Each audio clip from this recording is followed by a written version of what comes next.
Hi, I'm Beaver Buddy. Get ready for a magical children's story with a heartwarming moral about learning to share with others, even when it's hard.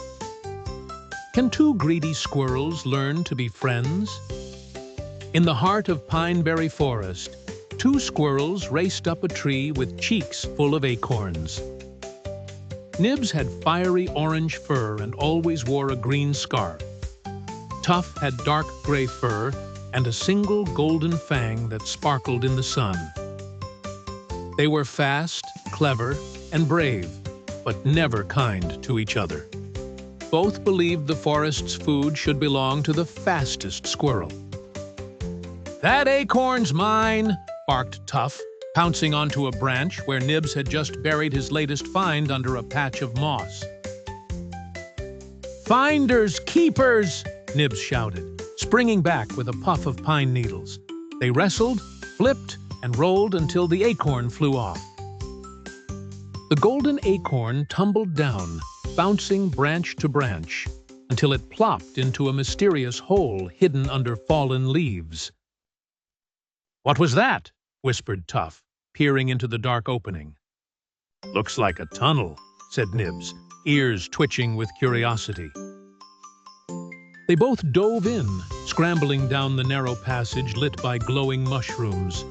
The air smelled like old bark and winter wind. At the bottom, they gasped. A crystal cave shimmered with blue light. In the center stood a massive tree made entirely of glass. Golden acorns hung from its branches, each pulsing with soft light. "We're rich!" cried Nibbs, stuffing his cheeks with glowing nuts. "Wait, what if this is a trap?" said Tuff. But the greed in his eyes was louder than his doubts. He grabbed a pawful for himself. As they ran back toward the tunnel, the cave rumbled. The glass tree cracked.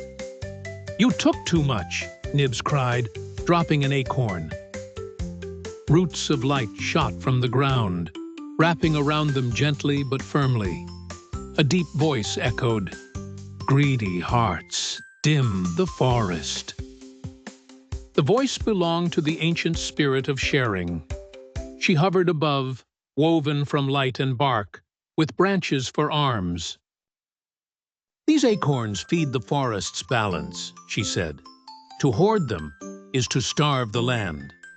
Will you restore what you stole?" "We didn't know," said Nibbs. "We just wanted more than the other," mumbled Tuff.